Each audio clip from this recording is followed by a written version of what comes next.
Hey Panthers, Miss Ricker here for chapter 16 of Harry Potter and the Sorcerer's Stone. Today's chapter is called Through the Trap Door. In years to come, Harry would never quite remember how he managed to get through his exams when he half expected Baltimore to come bursting through the door at any moment.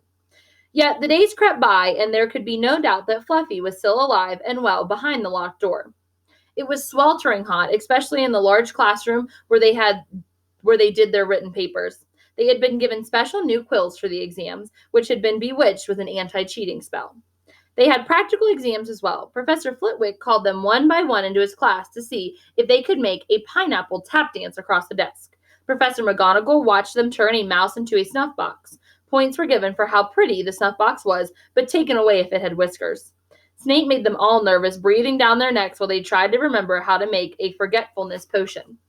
Harry did the best he could, trying to ignore the stabbing pains in his forehead, which had been bothering him ever since his trip into the forest. Neville thought Harry had a bad case of exam nerves because Harry couldn't sleep, but the truth was that Harry kept being woken by his old nightmare, except that it was now worse than ever because there was a hooded figure dripping blood in it.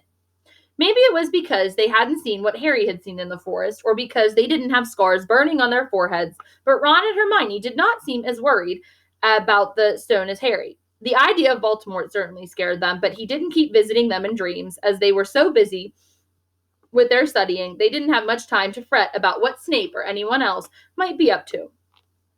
Their very last exam was History of Magic. 1 hour of answering questions about batty old wizards who'd invented self-stirring cauldrons, and they'd be free for a whole wonderful week until the exam results came out. When the ghost of Professor Binns told them to put down their quills and roll up their parchment, Harry couldn't help cheering with the rest. That was far easier than I thought it would be, said Hermione, as they joined the crowds flocking out onto the sunny grounds. I needn't had learned about the 1637 Werewolf Code of Conduct or the uprising of the Elfric the Eager. Hermione always liked to go through their exam papers afterwards, but Ron said this made him feel ill, so they wandered down to the lake and flopped under a tree. The Weasley twins and Lee Jordan were tickling the tentacles of a giant squid, which was basking in the warm shallows. No more studying, Ron sighed happily, stretching out onto the grass. You could look more cheerful, Harry. We've got a week before we find out how badly we've done. There's no reason to worry yet. Harry was rubbing his forehead. I wish I know what this means, he burst out angrily. My scar keeps hurting. It's happened before, but never as often as this.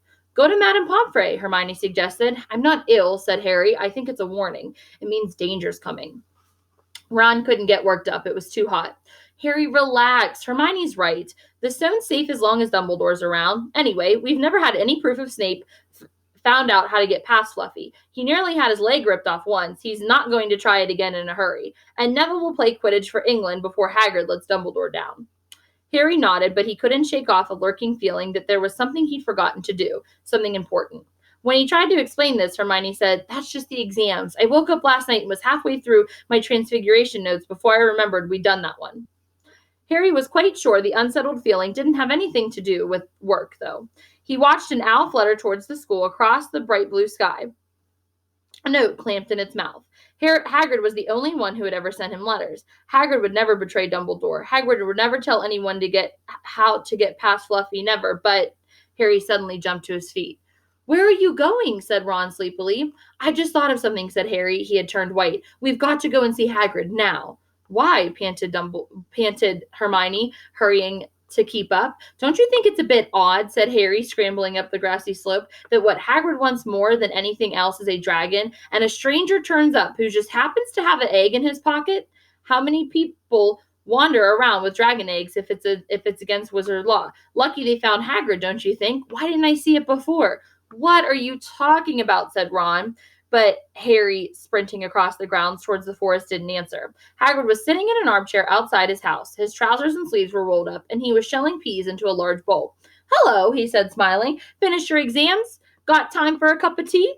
Yes, please, said Ron, but Harry cut him off. No, we're in a hurry. Hagrid, I've got something to ask you. You know that night you won Norbert? What did the stranger you were playing cards look like? Don't know, said Hagrid casually. He wouldn't take his cloak off. He saw the three of them look stunned and raise his eyebrows. It's not that unusual. You got a lot of funny folk here in the Hogshead. That's down in the village. Might have been a dragon dealer. Mightn't he? I never saw his face. He kept his hood up. Harry sank down next to the bowl of peas. What did you talk about, Hagrid? Did you mention Hogwarts at all? Might have come up, said Hagrid, frowning as he tried to remember. Yeah, he asked what I did, and I told him I was a gamekeeper here. He asked about the sort of creatures I look after, so I told him, and I said what I've always really wanted was a dragon. And then, let's see, yeah, then he said he had the dragon egg and would play me in cards if I wanted. But he had to be sure I could handle it. He didn't want it to go after any old home. So I told him after Fluffy, a dragon would be easy. And did he seem interested in Fluffy? Harry asked, trying to keep his voice calm. Well, yeah, how many three-headed dogs do you meet, even around Hogwarts? So I told him, Fluffy's a piece of cake if you know how to calm him down. Just play a bit of music and he'll go straight off to sleep. Hagrid suddenly looked horrified. I shouldn't have told you that, he blurted out. Forget I said it. Hey, where are you going?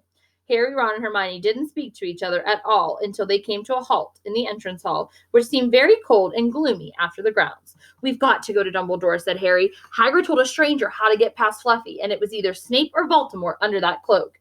It must have been easy once he kept talking to Hagrid. I just hope Dumbledore believes us. Firenze might back us up if Bane doesn't stop him. Where's Dumbledore's office?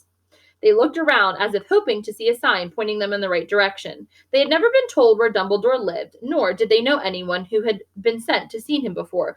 We'll just have to, Harry began, but a voice suddenly rang across the hall. It was Professor. What are you doing? What are you three doing inside? It was Professor McGonagall, carrying a large pile of books. We want to see Professor Dumbledore, said Hermione rather bravely. Harry and Ron thought, see Professor Dumbledore? Professor McGonagall repeated, as though this was a very fishy thing to do. Why? Harry swallowed. Now what? It's sort of secret, he said, but he wished at once he hadn't, because Professor McGonagall's nostrils flared.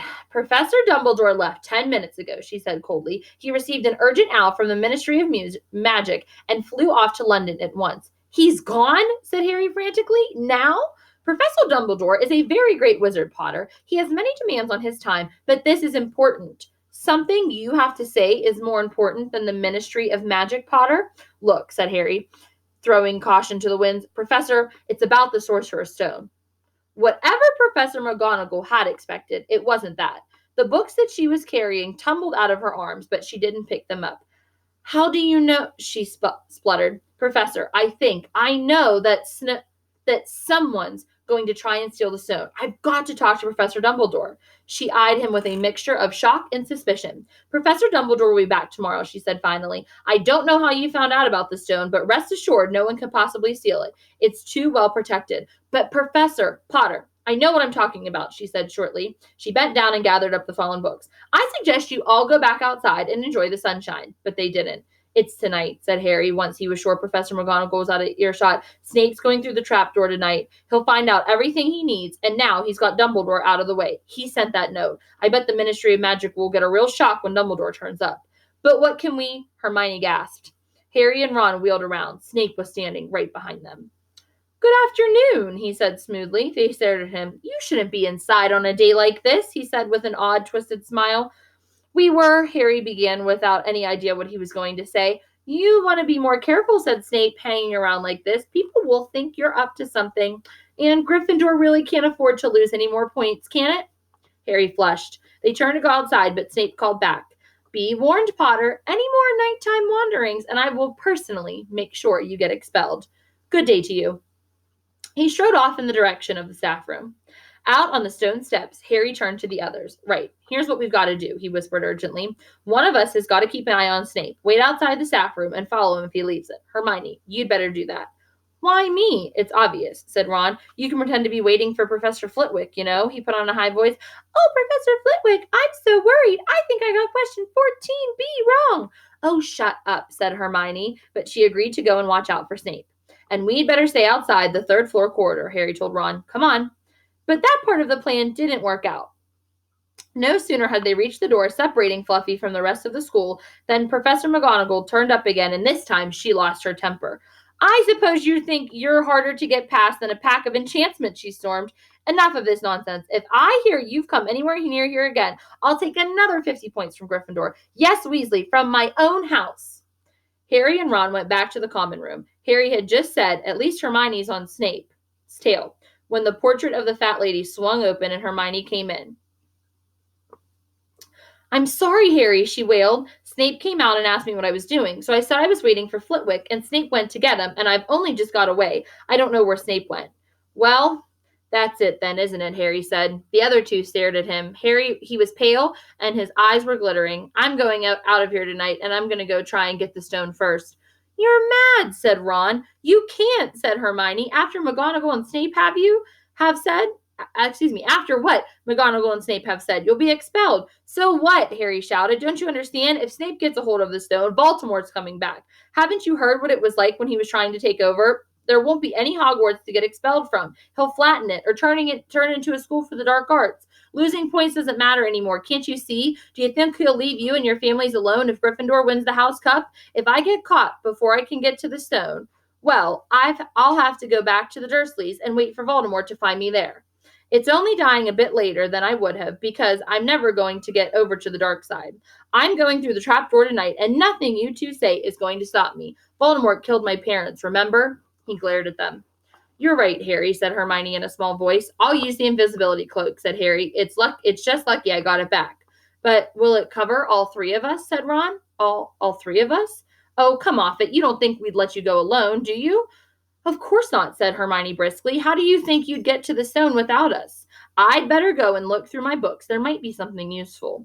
But if we get caught, you two will be expelled too." "Not if I can help it," said Hermione grimly. "Flitwick told me in a secret that I got 112% on his exam. There's no throwing me out after that." After dinner, the three of them sat nervously apart in the common room. Nobody bothered them. None of the Gryffindors had anything to say to Harry anymore, after all. This was the first night he hadn't been upset by it. Hermione was skimming through all of her notes, hoping to come across one of the enchantments they were about to try to break. Harry and Ron didn't talk much. Both of them were thinking about what they were about to do. Slowly, the room emptied as people drifted off to bed. "Better get the cloak," Ron muttered, as Lee Jordan finally left, stretching and yawning. Harry ran upstairs to the dark dormitory. He pulled out the cloak, and then his eyes fell on the flute Hagrid had given him for Christmas. He pocketed it to use on Fluffy. He didn't feel much like singing. He ran back to the common room. "We'd better put the cloak on here and make sure it covers all three of us. If Flitch spots one of us on our feet wandering along it on its own—" "What are you doing?" said a voice from the corner of the room. Neville appeared from behind an armchair, clutching Trevor the toad, who looked as though he'd been making another bid for freedom. "Nothing, Neville, nothing," said Harry hurriedly, putting the cloak behind his back. Neville stared at their guilty faces. "You're going out again," he said. "No, no, no," said Hermione. "No, we're not. Why don't you go to bed, Neville?" Harry looked at the grandfather clock by the door. They couldn't afford to waste any more time. Snape might even now be playing Fluffy to sleep. "You can't go out," said Neville. "You'll be caught again. Gryffindor will be even in more trouble." "You don't understand," said Harry. "This is important." But Neville was clearly steeling himself to do something desperate. "I won't let you do it," he said, hurrying to stand in front of the portrait hole. I'll fight you." "Neville," Ron exploded, "get away from that hole. Don't be an idiot." "Don't you call me an idiot," said Neville. "I don't think you should be breaking any more rules, and you were the one who told me to stand up to people." "Yes, but not to us," said Ron in exasperation. "Neville, you don't know what you're doing." He took a step forward, and Neville dropped Trevor the toad, who leapt out of sight. "Go on, then, try and hit me," said Neville, raising his fist. "I'm ready." Harry turned to Hermione. "Do something," he said desperately. Hermione stepped forward. "Neville," she said, "I am really, really sorry about this." She raised her hand. "Petrificus Tolotolus," she cried, pointing it at Neville. Neville's arms snapped to his sides. His legs sprang together, his whole body rigid. He swayed where he stood and then fell flat on his face, stiff as a board. Hermione ran to turn him over. Neville's jaws were jammed together so he couldn't speak. Only his eyes were moving, looking at him in horror. "What have you done to him?" Harry whispered. "It's the full body bind," said Hermione miserably. "Oh, Neville, I'm so sorry." "We had to, Neville. No time to explain," said Harry. "You'll understand later, Neville," said Ron, as they stepped over him and pulled on the invisibility cloak. But leaving Neville lying motionless on the floor didn't feel like a very good omen. In their nervous state, every statue's shadow looked like Flitch. Every distant breath sounded like Peeves swooping down on them. At the foot of the first set of stairs, they spotted Mrs. Norris sulking near the top. Oh, let's kick her just this once, Ron whispered to Harry's ear, but Harry shook his head. As they climbed carefully around her, Mrs. Norris turned her lamp-like eyes on them, but didn't do anything. They didn't meet anyone else until they reached the staircase up to the third floor. Peeves was bobbing halfway up, loosening the carpet so that people would trip. Who's there? He said suddenly.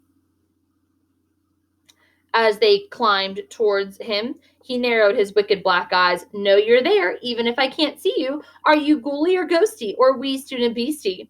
He rose up in the air and floated there, squinting at them. Should call Flitch, I should, if something's a-creeping around unseen. Harry had a sudden idea. Peeves, he said in a hoarse whisper, the bloody Baron has his own reasons for being invisible. Peeves almost fell out of the air in shock. He caught himself in time and hovered about a foot off of the stairs. So sorry, your bloodiness, Mr. Baron, sir, he said greasily. My mistake. I didn't see you. Of course I didn't see you. You're invisible. Forgive old Peeves. His little joke, sir. I have business here, Peeves, croaked Harry. Stay away from this place tonight. I will, sir. I most certainly will, said Peeves, rising up in the air again. Hope your business goes well, Baron. I'll not bother you. And he scooted off. Brilliant, Harry, whispered Ron. A few seconds later, they were there, outside the third-floor corridor, and the door was already ajar. Well, there you are, Harry said quietly. Snape's already got past Fluffy. Seeing the open door somehow seemed to impress upon all three of them what they were facing. Underneath the cloak, Harry turned to the other two. If you want to go back, I won't blame you, he said. You can take the cloak. I won't need it now. Don't be stupid, said Ron. We're coming, said Hermione. Harry pushed the door open.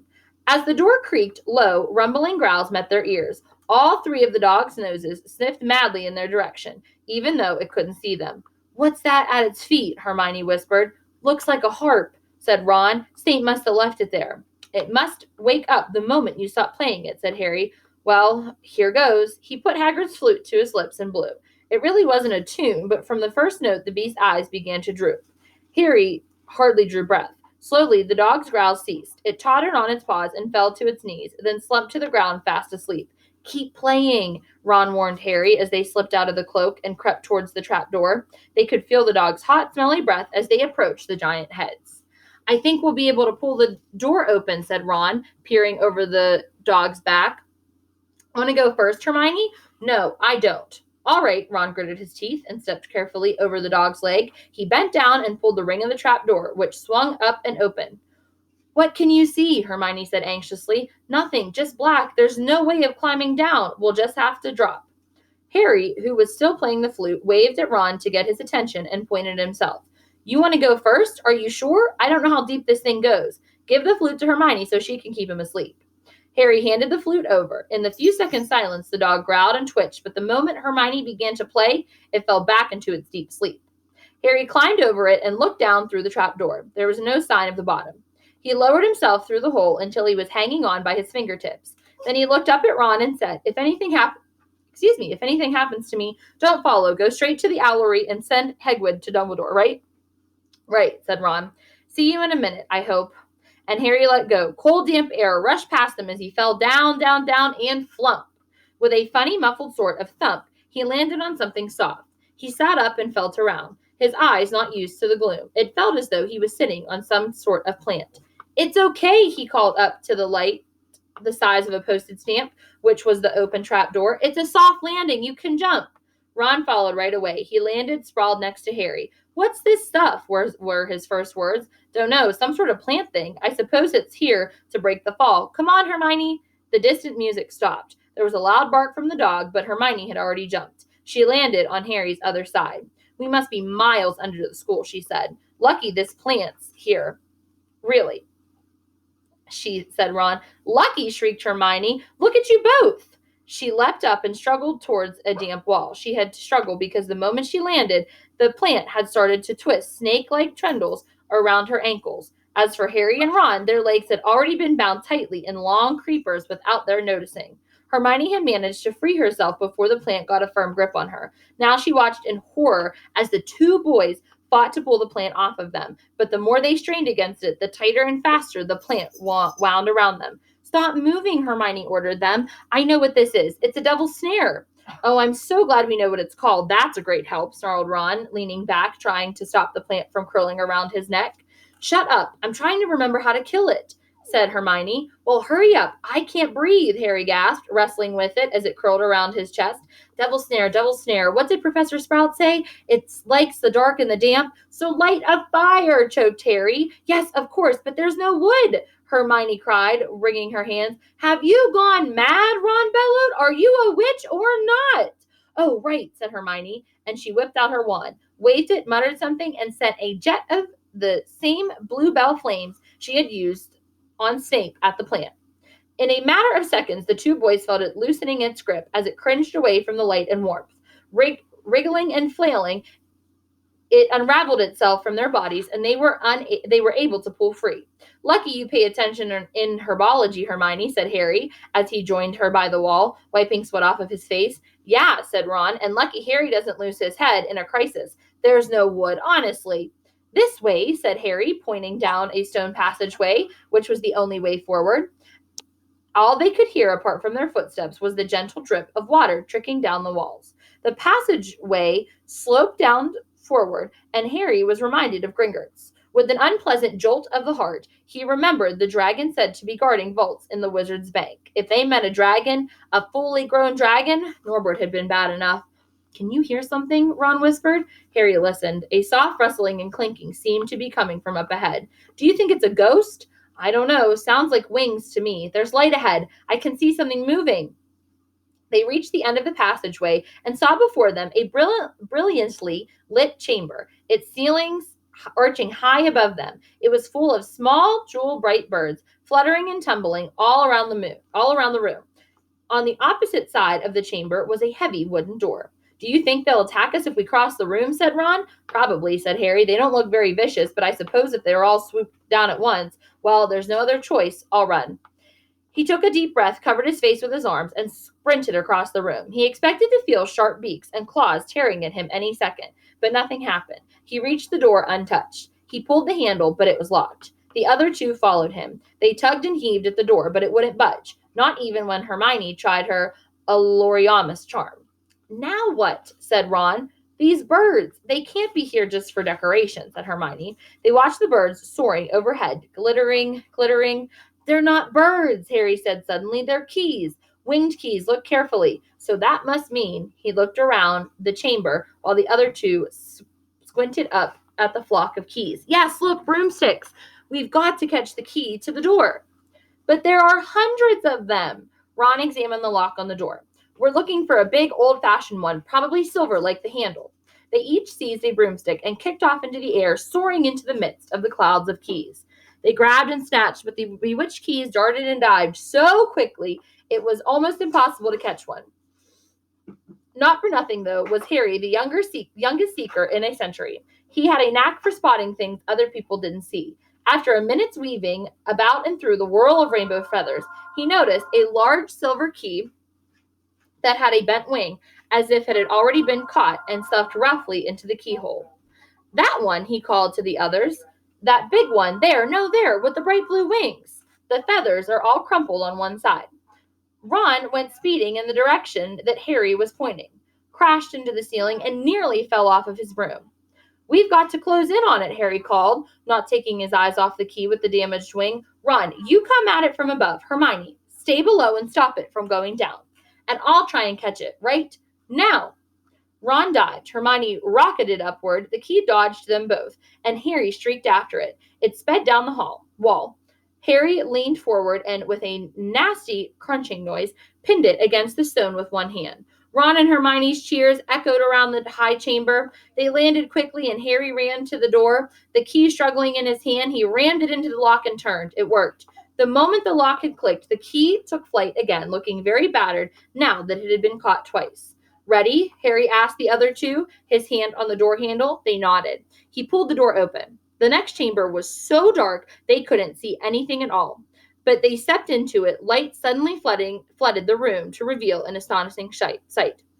They were standing on the edge of a huge chessboard, behind the black chessmen, which were all taller than they were and carved from what looked like a black stone. Facing them, way across the chamber, were the white pieces. Harry, Ron, and Hermione shivered slightly. The towering white chessmen had no faces. Now what do we do? Harry whispered. It's obvious, isn't it? We've got to play our way across the room. Behind the white pieces, they could see another door. How? Said Hermione nervously. I think we're going to have to be the chessmen. He walked up to the Black Knight and put his hand out to touch the knight's horse. At once, the stone sprang to life. The horse pawed the ground, and the knight turned his helmeted head to look down at Ron. Do we have to join you to get across the room? The Black Knight nodded. Ron turned to the other two. This needs thinking about, he said. I suppose we've got to take the place of 3 of the black pieces. Harry and Hermione stayed quiet, watching Ron think. Finally, he said, Now don't be offended or anything, but neither of you are that good at chess. We are not offended, said Harry quickly. Just tell us what to do. Well, Harry, you take the place of that bishop, and Hermione, you go next to him instead of that castle. What about you? I'm going to be a knight, said Ron. The chessmen seemed to have been listening, because at these words, a knight, a bishop, and a castle turned their backs on the white pieces and walked off the board, leaving 3 empty squares that Harry, Ron, and Hermione took. White always plays first in chess, said Ron, peering across the board. Yes, look. A white pawn had moved forward 2 spaces. Ron started to direct the black pieces. They moved silently wherever he sent them. Harry's knees were trembling. What if they lost? Harry moved diagonally 4 squares to the right. Their first real shock came when the other knight was taken. The White Queen smashed him to the floor and dragged him off the board, where he lay quite still, face down. Had to let that happen, Ron said, looking shaken. Leaves you free to take that bishop. Hermione, go. Every time one of their men was lost, the white pieces showed no mercy. Soon there was a huddle of limp black players slumped along the wall. Twice, Ron only just noticed in time that Hermione and Harry were in danger. He himself darted around the board, taking almost as many white pieces as they had lost black pieces. We're nearly there. Let me think. The White Queen turned his blanked face towards him. Yes, said Ron softly. It's the only way. I've got to be taken. No, Harry and Hermione shouted. That's chess, snapped Ron. We've got to make some sacrifices. I'll take 1 step forward and she'll take me. That leaves you free to checkmate the king, Harry. But do you want to stop Snape or not, Ron? Look, if you don't hurry up, he'll already have the stone. There was no alternative. Ready? Ron called, his face pale but determined. Here I go. Now don't hang around once you've won. He stepped forward and the White Queen pounced. She struck Ron hard against the head with a stone arm, and he crashed to the floor. Hermione screamed but stayed on her square. The White Queen dragged Ron to one side. He looked as though he'd been knocked out. Shaking, Harry moved 3 spaces to the left. The White King took off his crown and threw it at Harry's feet. They had won. The chessmen parted and bowed, leaving the door ahead clear. With one last desperate look back at Ron, Harry and Hermione charged through the door and up the next passageway. What if he'll be all right, said Harry, trying to convince himself. What do you reckon's next? We've had Sprout. That was the devil's snare. Flitwick must have put charms on the key. McGonagall's transfigured the chessmen to make them alive. That leaves Quirrell's spell and Snape's. They had reached about another door. All right, Harry whispered. Go on. Harry pushed open. A disgusting smell filled their nostrils, making both of them pull their robes up over their noses. Eyes watering, they saw flat on the floor in front of them a troll even larger than the one they had tackled, out cold with a bloody lump on his head. I'm glad we didn't have to fight that one, Harry whispered as they stepped carefully over one of its massive legs. Come on, I can't breathe. He pulled open the next door, both of them hardly daring to look at what came next. But there was nothing very frightening in here, just a table with 7 different shaped bottles standing on it in a line. Snape's, said Harry. What do we have to do? They stepped over the threshold, and immediately a fire sprang up behind them in the doorway. It wasn't an ordinary fire either. It was purple. And the same instant, black flames shot up in the doorway, leading onward. They were trapped. Look, Hermione seized the roll of paper lying next to the bottles. Harry looked over her shoulder to read it. Danger lies before you, while safety lies behind. 2 of us will help you, whichever you would find. 1 among us 7 will let you move ahead. Another will transport the drinker back instead. 2 among our number hold on only nettle wine. 3 of us are killers, waiting hidden in a line. Choose unless you wish to stay here forevermore. To help you in your choice, we give you these clues. 4. First, however slyly the poison tries to hide, you will always find some on Nettle's wine's left side. Second, different are those who stand at either end, but if you would move onward, neither is your friend.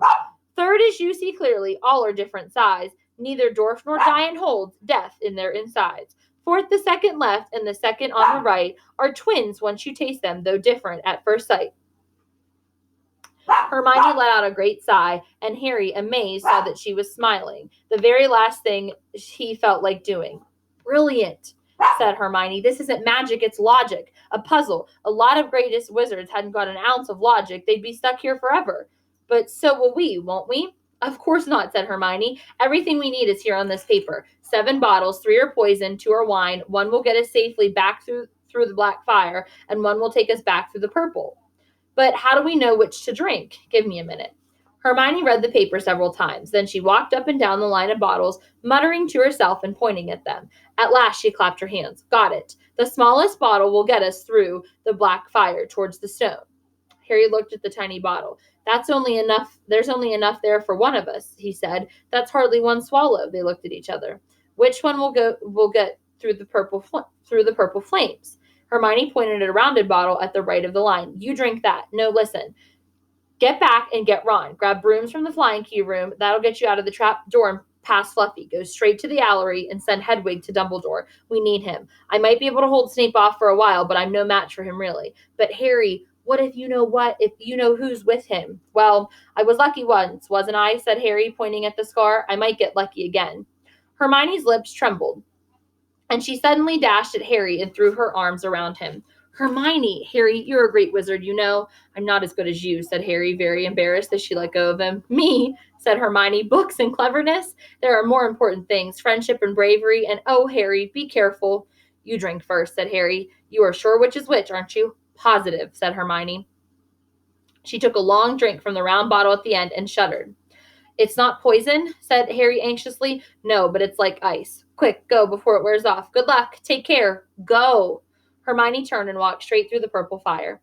Harry took a deep breath and picked up the smallest bottle. He turned to face the black flames. Here I come, he said, and drained the little bottle in one gulp. It was indeed as though ice was flowing through his body. He put the bottle down and walked forward. He braced himself, saw the black flames licking his body, but couldn't feel them. For a moment, he could see nothing but dark fire. Then he was on the other side in the last chamber. There was already somebody there, but it wasn't Snape. It wasn't even Dumbledore.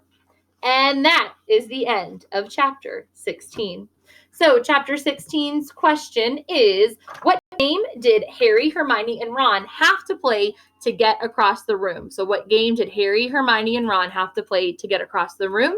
And our video clip is going to show you the answer to that question as well. Hope you enjoy.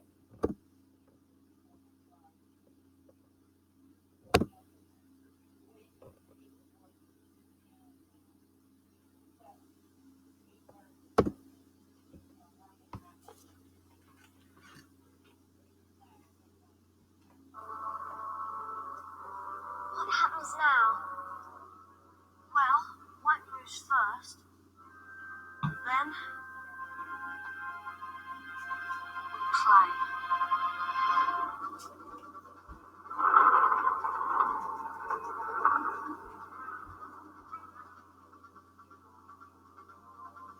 Ron, you don't suppose this is going to be like real wizard's chess, do you? You then, D5.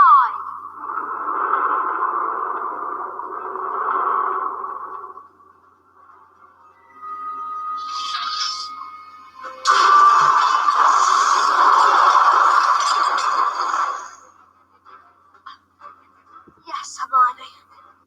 I think this is gonna be exactly like wizard chess.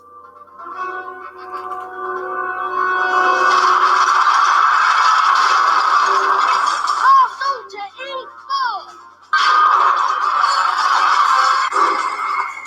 Pawn to C3.